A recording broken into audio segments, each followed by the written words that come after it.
Olá, tudo bem com vocês? Isso aqui é uma caixa d'água de 500 litros. Sabia que para produzir penicilina para tratar uma única pessoa, nós precisávamos de 4 caixas d'água dessa de meio de cultura?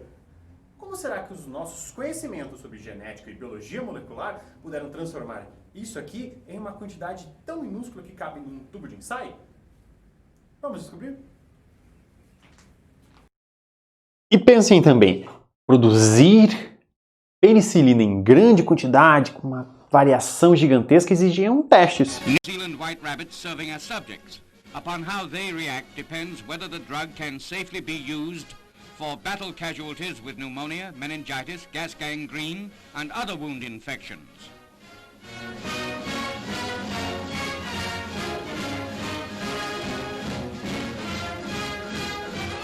Don't worry about it hurting them. Penicillin-injected rabbits are the healthiest in the world. They seem to enjoy their job of serving mankind. Eu acredito que a penicilina não fez mal para eles, mas deve ser bem desagradável você ficar praticamente preso aí pelo pescoço recebendo injeções de doses de penicilina, às vezes não muito bem preparadas, certo? Mas de qualquer forma, vamos ao nosso objetivo aqui principal, que é compreender os processos que vão sustentar esse grande avanço tecnológico que permitiu, por exemplo, nós aumentarmos a eficiência de produção da penicilina. Nós precisamos entender como ocorrem mutações, como, por exemplo, as mutações espontâneas. Elas não têm causa determinada, são erros inatos do sistema de replicação do DNA que normalmente estão envolvidos aqui com a precisão da nossa DNA polimerase. Então, nós temos aqui um cenário tal onde você pode adicionar inadequadamente um determinado nucleotídeo e, ao adicionar esse nucleotídeo inadequado, caso você não realize um processo de reparo, ele vai ser mantido inadequadamente. Eventualmente, a própria DNA polimerase pode reconhecer que está tentando adicionar um nucleotídeo incorreto e não realizar o mesmo. Ou seja, nós temos DNA polimerases mais precisas e DNA polimerases menos precisas que erram mais ou que erram menos. E isso está relacionado, entre outras coisas, com o sítio catalítico dessa nossa DNA polimerase. Por exemplo, nós podemos ter uma situação como essa, onde a DNA polimerase tem um sítio catalítico tal que ele é extremamente restritivo, ou seja, ele simplesmente, se você tenta fazer um pareamento de dois nucleotídeos que apresentem, por exemplo, 2 anéis, e essa base fica um pouquinho maior, aqui esse nosso pareamento fica um pouquinho mais, com um diâmetro maior, ele não consegue realizar. Por quê? Porque foge à especificação que a nossa molécula consegue, que essa nossa enzima consegue tolerar. E aí sim, obrigatoriamente, ele acaba impedindo aquela inserção e adicionando o nucleotídeo correto. Assim, se a nossa enzima tem um sítio catalítico mais restritivo, é mais raro que ela vá realizar qualquer tipo de erro e que, consequentemente, vai inserir uma alteração na sequência. Agora eu posso ter uma mesma enzima que apresenta um sítio catalítico maior. Percebam que aqui a fenda, ó, ela é bem maior do que a fenda aqui em cima. Assim sendo, eu posso ter um contexto tal em que eu tente fazer um pareamento que distorça a nossa fita de DNA, mas mesmo assim eu consiga prosseguir com o mesmo. E justamente este prosseguimento vai fazer com que eu faça uma substituição ali. Por quê? Porque o sítio catalítico ele é menos restritivo, ele por ser, por exemplo, maior ou apresentar uma carga aqui diferenciada, aminoácidos com uma cadeia lateral tal, que permitam a inserção de nucleotídeos mais inadequados. Nós podemos também ter outra situação que é quando a própria DNA polimerase consegue corrigir o seu erro. Então, eu tenho aqui uma alteração, uma atividade exonucleásica no sentido 3' 5', ou seja, ela é capaz de sintetizar no sentido 5', 3', mas também retornar e corrigir os próprios erros durante esse processo. Podemos ter uma situação como essa aqui, então, onde eu teria que parear um A com este meu T, e nós prosseguiremos corretamente, mas eventualmente eu posso tentar parear um G com esse meu T. E ao parear esse G com o meu T, a própria DNA polimerase pode ser capaz de realizar um procedimento onde ela transfere isso para um outro sítio, onde ela tem atividade exonucleásica, ela vai remover esse nucleotídeo que foi inserido inadequadamente, e aí, portanto, ela pode continuar o processo de polimerização, retransferindo novamente a fita para cá e continuando adicionando uma adenina, que seria a sequência correta. Nós temos diversos compostos presentes no ambiente que podem, de alguma forma, alterar e modificar essa espontaneidade de mutações. Compostos que não têm necessariamente uma atividade mutagênica, ou seja, que produz mutação, mas que estão relacionados com a nossa dieta e que podem aumentar ou mesmo serem compostos que por si causem mutações. Como nós vamos saber se é uma dieta uma consequência e que causa mutações diretamente, ou se nós temos aqui uma situação tal onde esses compostos não causam mutações, mas por algum motivo acabam tornando o sistema um pouco mais suscetível a erros? Nós temos também outros tipos de tumores, ou seja, surgimento de mutações relacionadas com o estilo de vida, relacionadas com algumas características da dieta ou da maneira com que a pessoa vive e que aumentam a frequência de mutações somáticas e, consequentemente, aumentam o risco de você apresentar uma proliferação celular anormal e que venha a dar origem a um tumor, a um câncer. Então nós vamos ter aqui agentes que não necessariamente são conhecidos como mutagênicos, mas que estão presentes de alguma forma no ambiente e são consumidos pelos seres humanos e pelos animais.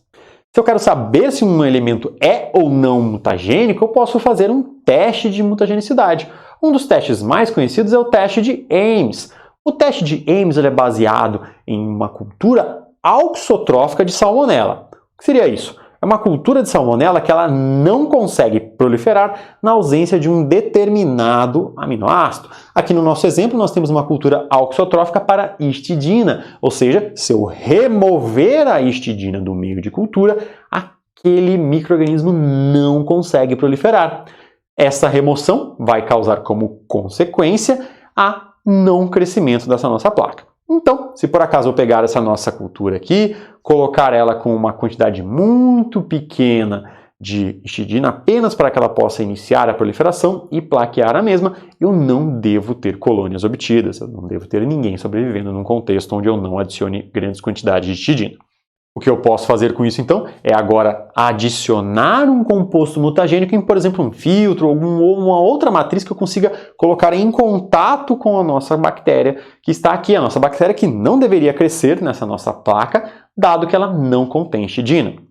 E depois eu posso comparar a nossa placa que foi incubada com um elemento possivelmente mutagênico que estava aqui, em relação à nossa placa controle, em que eu não adicionei elemento mutagênico nenhum. O que nós estamos observando aqui são pequenos pontinhos que representam crescimento bacteriano, ou seja, são colônias aqui de bactérias presentes, e que indicam a reversão da mutação que levou aquela bactéria a ser auxotrófica. Neste caso aqui, ela era auxotrófica histidina por conta de uma determinada mutação de ponto, e que aqui agora nós tivemos a reversão dessa mutação.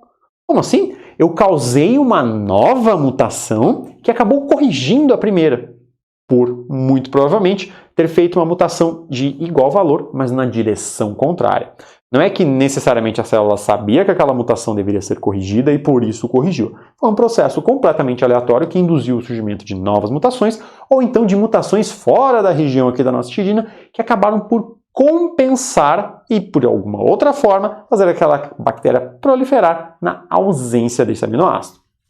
Se nós compararmos aqui os revertentes naturais ou espontâneos, ou seja, aqueles revertentes que estão surgindo justamente por erros inatos da maquinaria de replicação do DNA, com a nossa placa que foi incubada com agente mutagênico, nós podemos perceber que aqui a nossa placa experimental tem muito mais colônias, tem muito mais crescimento e proliferação quando comparado com a nossa placa controle. Ou seja, este nosso elemento químico que foi aqui adicionado, ele aumentou a quantidade de mutações aqui presentes. Consequentemente, ele tem por si um potencial de dano, um potencial de aumento em mutagenicidade em relação ao DNA. Então nós podemos classificar aqui os nossos elementos que modificam a taxa de mutações em elementos que estão mexendo na eficiência da maquinaria de replicação, como por exemplo, mutação nos genes que são envolvidos com a produção das enzimas de replicação e com as enzimas de reparo de DNA. Reparo esse que será tema de uma outra aula nossa. Nós podemos aumentar essa fidelidade tendo polimerases que tenham capacidade de correção dos seus próprios erros, por exemplo, uma atividade exonucleásica 3' 5', seja uma polimerase com proofreading, ou seja, ela pode corrigir o próprio erro, ou então polimerases que apresentam basicamente uma frequência de erros menor, ou seja, sítios catalíticos mais restritivos. Outro conjunto aqui de alterações são alterações que modificam a eficiência da maquinaria de reparo, que nós vamos conhecer em outra aula. Mas, por exemplo, nós podemos ter aqui agentes mutagênicos ambientais e uma característica que vai aumentar a nossa fidelidade é se eu tiver no meu indivíduo, no meu organismo, uma variedade maior de mecanismos de reparo para distintos tipos de erros, distintos tipos de alterações no DNA. Essas nossas mutações de nucleotídeos podem ser classificadas quando eu tenho uma alteração entre purinas, como transições, quando a alteração ocorre entre pirimidinas, como também transições, ou então quando as alterações ocorrem de uma purina para uma pirimidina ou vice-versa, quando eu terei transversões. Então percebam aqui, quando eu mudo de uma adenina para guanina, ou seja, eu estou trocando dois nucleotídeos que apresentam dois anéis aromáticos, eu tenho uma transição. É mais fácil fazer isso porque eu estou alterando menos o diâmetro dessa minha molécula e, consequentemente, eu não tenho um mecanismo tão eficiente para evitar que esse erro ocorra. Se eu fizer a substituição aqui entre pirimidinas, ou seja, entre também um único anel aromático com outro anel aqui, qual vai ser a nossa consequência? Também seremos uma transição que ela é mais plausível, mais fácil de acontecer. Por acaso eu trocar aqui de uma guanina para uma timina, eu estou partindo de dois anéis para um anel. E aqui também eu tenho uma troca de uma adenina de dois anéis para um anel numa timina, uma troca da guanina de dois anéis para um anel aqui na nossa citosina. Essas em vermelho são as transversões. Elas são mais raras, ou seja, mais difíceis de acontecer, porque justamente durante o processo de gênese dessa mutação, eu vou ter que realizar um pareamento muito inadequado. E esse pareamento muito inadequado, normalmente ele apresenta uma maior possibilidade de ser detectado e corrigido. Um tipo de acontecimento químico que pode levar à ocorrência de mutações é o tautomerismo. O tautomerismo é a flutuação na posição, na quantidade de átomos de hidrogênio que estão presentes em uma determinada molécula, o que pode permitir um pareamento incorreto. Então, por exemplo, aqui eu posso ter uma forma tautomérica aqui da nossa citosina, da forma amino para a forma imino, que é uma forma mais rara. O problema é que a forma comum aqui da nossa citosina pareia com uma guanina, enquanto que essa nossa forma imino aqui, essa forma mais rara, ela não vai parear adequadamente. Se nós pensarmos na adenina, nós também temos uma forma amino e uma forma imino. Se nós pensarmos na timina, nós temos também uma forma mais comum aqui e uma forma enol. Se nós pensarmos aqui na timina, nós teremos uma forma aceto mais comum e uma forma enol mais rara. Se nós pensarmos na nossa guanina, nós também teremos uma forma aceto comum e uma forma enol mais rara. Qual vai ser a consequência? Se, por exemplo, eu tentar observar aqui a nossa forma da citosina imino, que é mais rara, ela não pareia com uma guanina, ela pareia com uma adenina. Já a nossa forma enol da guanina, que é mais rara, ela vai parear com uma timina e não com uma citosina. Só que essas formas raras são transientes, elas ocorrem por pouco período de tempo e, consequentemente, elas tendem a ter um impacto menor. Qual vai ser o problema? Se por acaso eu estiver aqui replicando o meu DNA e durante esse processo de replicação eu apresentar uma forma tautomérica flutuante naquele exato momento. O que vai acontecer? Eu terei um pareamento incorreto e ao ter esse pareamento incorreto durante o processo de replicação, eu vou produzir aqui uma fita inadequada, uma fita com uma certa distorção, enquanto que a outra fita apresenta-se completamente correta. Aí sim, eu tenho agora uma alteração nessa minha sequência que pode ou não ser reconhecida por algum tipo de mecanismo de reparo do DNA. Caso não seja reconhecida, quando eu replicar essas nossas fitas filhas, o que vai acontecer? Essa aqui de cima, uma delas vai ficar perfeitamente correta, porque eu teria aqui o paramento original restabelecido, e nessa aqui eu teria uma mutação sendo estabelecida, porque eu justamente utilizei essa nossa substituição como fita molde para a produção. As duas últimas aqui de baixo serão do tipo selvagem, porque elas já partiram dessa nossa molécula que não apresentava essa alteração, que não apresentava essa forma tautomérica. Assim sendo, a mutação só consegue se estabelecer após um passo de replicação e nesse passo você acabe, de alguma forma, instalando definitivamente aquele mau pareamento. Outra possibilidade é a desaminação, quando você vai remover a amina de uma base nitrogenada. Ou seja, quando você utiliza, por exemplo, um composto como o ácido nitroso esse que pode pegar uma citosina e transformar a mesma em uma uracila, por estar removendo essa amina aqui da nossa base nitrogenada. Ou então quando você pega uma adenina e transforma ela numa hipoxantina. A diferença é que essa nossa citosina que parearia com uma guanina vai começar a parear agora com uma adenina. E essa nossa adenina que parearia com uma timina vai começar a parear com a nossa citosina. Então o óxido nitroso ele vai atuar modificando o nosso nucleotídeo e possivelmente criando um pareamento inadequado. Outro mecanismo relativamente similar é a ocorrência de análogos de base. Análogo de base é quando eu tenho uma molécula muito similar que pode enganar o nosso processo, a nossa maquinaria de replicação do DNA e ser incluída ao invés de adicionarmos a molécula correta. É como se eu pensasse aqui no nosso Patrick aqui e num cosplay do Patrick que é muito parecido e pode enganar alguém que esteja meio desatento, mas que não é a mesma coisa. Seria mais ou menos essa situação aqui, a timina, e o nosso 5-bromo-uracil, que seria na forma cetônica, ele vai ter a mesma atividade, ou seja, ele vai ter o mesmo pareamento aqui da nossa timina. Nós poderíamos ter uma outra situação aqui, onde a nossa forma cetônica vai justamente parear com uma adenina. Então, o nosso 5-bromo-uracil, tal qual a timina, pareia com uma adenina na sua forma cetônica. Entretanto, na forma enólica, ele vai parear com uma guanina. Então, esse análogo de base pode ser adicionado, ele pode flutuar aqui tautomericamente entre a forma cetônica para a forma enólica, o que é mais provável, o que é mais comum no 5-bromo-uracil, e realizar um pareamento inadequado. Outro análogo de base tal qual o 5-bromo-uracil é a 2-aminopurina. A 2-aminopurina, caso esteja presente, por exemplo, na ração de um determinado animal, na alimentação do mesmo, ela é similar tanto à guanina quanto à adenina, e a sua incorporação pode levar a um mau pareamento e uma troca entre esses dois nucleotídeos, tal qual o 5-bromo-uracil. Outra possibilidade de erro é quando eu tenho na própria sequência de DNA alguma característica que torna ela mais difícil para ser replicada pela DNA polimerase. Uma possibilidade é o escorregão ou slippage dessa nossa polimerase. Vamos imaginar um cenário em que eu tenho aqui uma repetição de trinucleotídeos. Ou seja, eu tenho CAG, CAG, CAG, CAG, CAG dentro da nossa sequência nucleotídica lá no DNA. Quando a DNA polimerase está realizando o processo de replicação do mesmo, pode ocorrer um escorregão nessa nossa fita, e escorregão esse que acaba, por consequência, fazendo com que a fita que está sendo produzida fique maior do que o que ela deveria, porque ele forma um escorregão e a gente continua esse processo de replicação, dado que essa região ela é altamente repetitiva. Ou seja, a cada ciclo de escorregão dessa nossa DNA polimerase, eu vou aumentando em alguma quantidade maior os GTCs naquela região.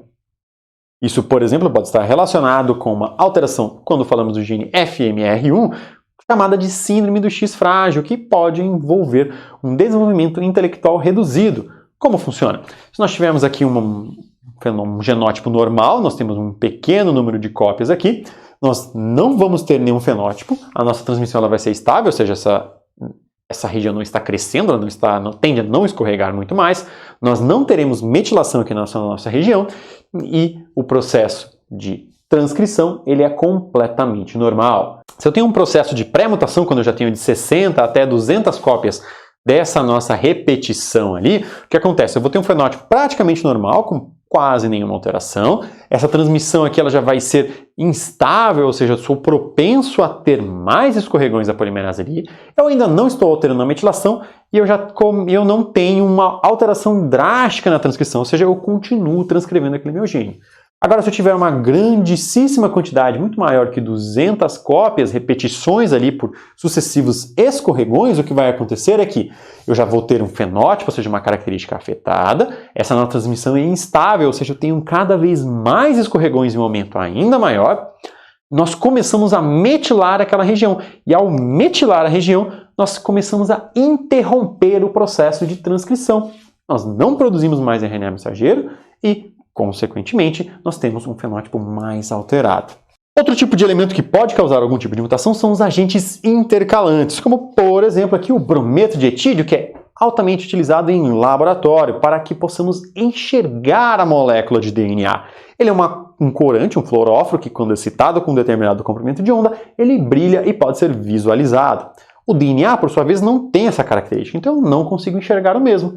Várias técnicas de biologia molecular, então, incluem o intercalar de brometo de etídio nessa nossa molécula de DNA, fazendo com que ela agora comece a responder a essa excitação por um determinado comprimento de onda e fluorescer, sendo visível, mas ela fica distorcida, ou seja, você aumenta aqui essa nossa distância de 0,34 nanômetros ou de 3,4 angstroms entre cada par de base.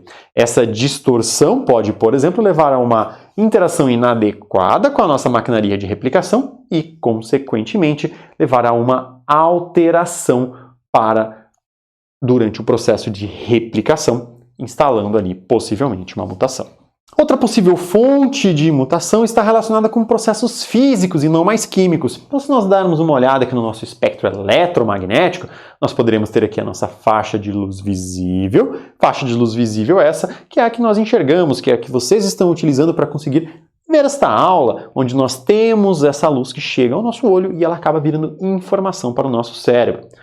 Aqui nós teremos então um pouquinho antes dela, aqui onde nós temos comprimentos de onda maiores e, consequentemente, energias menores.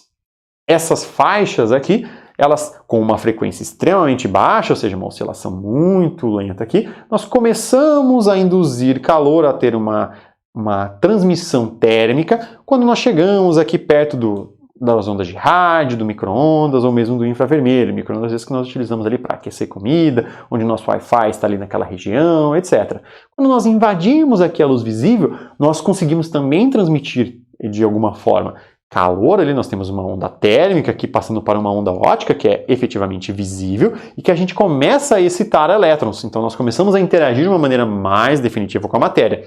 Graças a isso, nós temos, por exemplo, o processo de fotossíntese, que permite a produção de energia para as plantas e, consequentemente, para todos os animais que as consomem. Entretanto, quando nós avançamos um pouco mais, nós podemos chegar em determinadas regiões, quando passamos da luz ultravioleta, onde começamos a quebrar ligações. Aqui nós teremos, por exemplo, os raios X ou mesmo raios gama, ainda mais potentes, que são capazes de modificar drasticamente a molécula ionizando a mesma.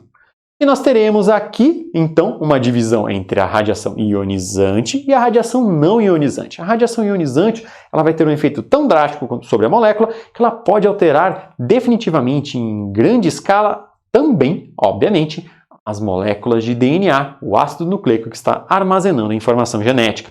Agora nós temos essa pequena região aqui do ultravioleta, que é uma região relativamente interessante.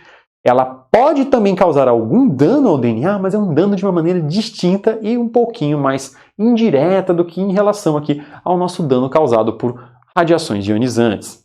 As mutações induzidas pela luz ultravioleta, elas são justamente modificações de dois tipos. Ou a formação de hidratos de citosina, que ao invés de parearem com uma guanina, acabam pareando com uma adenina em outra fita, mas que podem eventualmente ser corrigidos pela nossa maquinaria celular. Ou então a formação de dímeros de pirimidina, especificamente muito mais dímeros de timina. Ou seja, nós fazemos, após expormos uma determinada molécula de DNA ou um organismo que contém a molécula de DNA à luz ultravioleta, uma ligação intrafilamentar entre duas pirimidinas, usualmente duas timinas. O que é uma ligação intrafilamentar? É uma ligação entre dois nucleotídeos que estão presentes na mesma fita e não em fitas diferentes. Ou seja, eu não estou pegando as minhas fitas e fazendo uma ligação que vai travá-las sem uma possibilidade de desnaturação. Eu estou pegando dentro de uma mesma fita e fazendo uma ligação entre duas timinas sequenciais. Qual é a consequência disso? Ao alterarmos esses dois nucleotídeos adjacentes, nós vamos alterar mais drasticamente a conformação dessa nossa molécula de DNA. E ao alterarmos essa conformação da molécula de DNA, podemos, por exemplo, causar uma alteração estrutural tal que vai ser mal reconhecida pelas moléculas de replicação e, consequentemente, pode levar ao surgimento de um mau pareamento e o estabelecimento de uma mutação. Mas quando que essas técnicas onde nós podemos realizar a indução ali de uma alteração podem ser benéficas? Vamos voltar lá no nosso exemplo da penicilina. Então, Alexander Fleming, em 1929, identificou o penicillium, o fungo, como um contaminante das placas de bactéria que ele estava cultivando. Mas esse contaminante era capaz de inibir o crescimento daquelas bactérias. Naquele determinado momento, ele não foi nem capaz de isolar quimicamente esse composto, nem compreender exatamente como ele poderia fazer esse processo, mas ele não foi egoísta e acabou compartilhando essas culturas com outros grupos de laboratórios.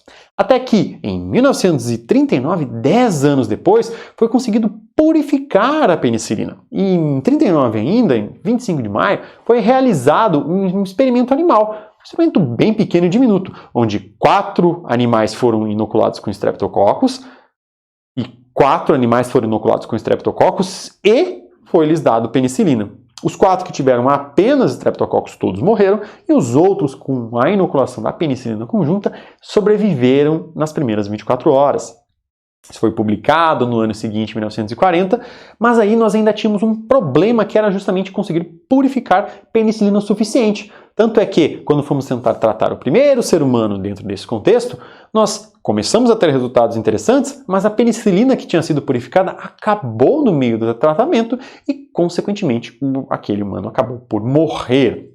Qual foi o objetivo, então? Nós precisávamos, de alguma forma, aumentar a capacidade produtiva. E para aumentar a capacidade produtiva, nós poderíamos crescer mais fungo em uma escala maior. Mas para isso, nós precisaríamos, lembrando que a ciência é um processo social, sair de uma Europa de 1941, que estava no meio do campo de batalha da guerra, sendo bombardeada e que era praticamente impossível você desenvolver uma pesquisa ali com facilidade, dado o cenário, por exemplo, da Inglaterra ou de outros países que estavam diretamente envolvidos com a guerra, e levar para um outro local que estivesse um pouquinho mais distante ali do teatro militar. Então, por exemplo, o Florey e o Hitley, lá que participaram aqui desse nosso primeiro experimento com a purificação da penicilina, eles foram para os Estados Unidos justamente para tentarem purificar grandes quantidades de penicilina.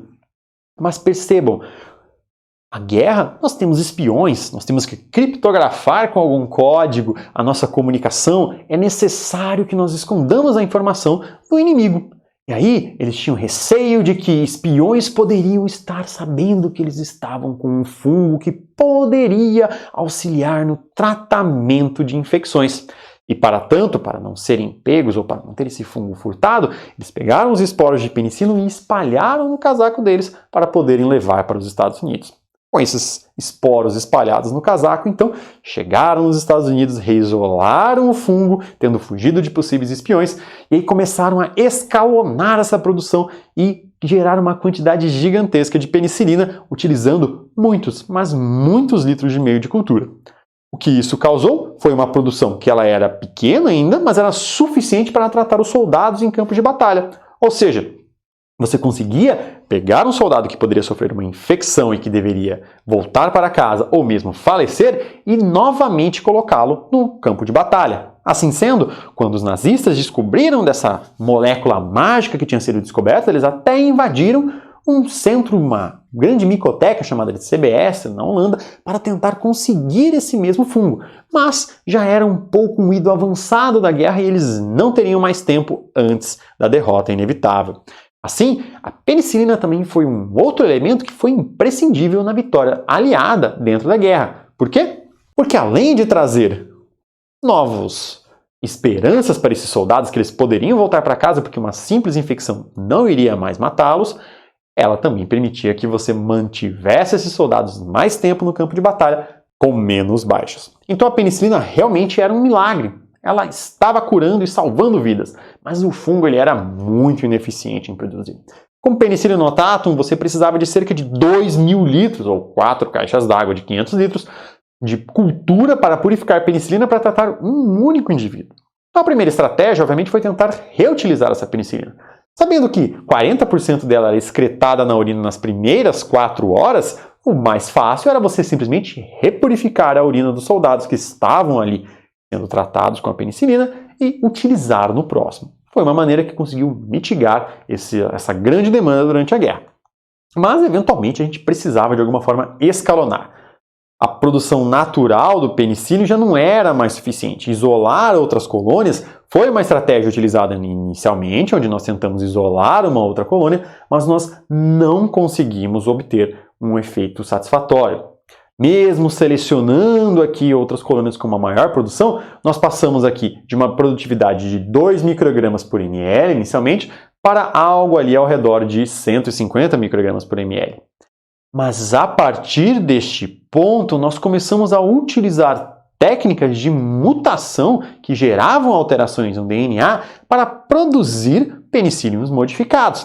Então nós utilizamos aqui, por exemplo, raio-x, aos quais foram expostas essas nossas colônias de penicílio, e essa exposição de raio-x associada com a exposição à luz ultravioleta já foi capaz de produzir colônias que tinham uma capacidade dobrada de produção do antibiótico. Depois, com sucessivos passos de exposição à luz ultravioleta, raio-x e outros agentes mutagênicos, nós fomos passando de 300 microgramas para 550, depois de mais passos, ou seja, você vai realizando mutações em cima das colônias que produzem mais e produzem mais e produzem mais, chegamos a 7.500 até uma quantidade como, por exemplo, 50.000 microgramas de penicilina por ml de cultura. Percebam que nós partimos lá de uma eficiência de 2 microgramas por ml para uma eficiência de mais de 50.000 microgramas por ml. Nós aumentamos em mais de 25.000 vezes a nossa produção de penicilina, utilizando técnicas que envolviam simplesmente a indução de mutação em penicílio, a seleção dentre esses mutantes produzidos do que produzia mais e a repetição desses ciclos. Então, com esses conhecimentos básicos sobre o processo de alterar a nossa sequência de DNA, fomos capazes de, mesmo que aleatoriamente, tateando no escuro e gerando modificações ao acaso, selecionar fungos com uma capacidade produtiva de penicilina muito superior e que, consequentemente, puderam salvar vidas por décadas e décadas e continuam até hoje salvando vidas. Caso você precise rever algum conceito que nós trabalhamos aqui nesse vídeo, eu sugiro que você desça na descrição do mesmo. Ali você irá encontrar a minutagem dos tópicos específicos e pode clicar nela e ir para uma posição específica. Ou então, utilizar aqui na própria barra do vídeo e escolher o capítulo do seu interesse. Até mais e bons estudos!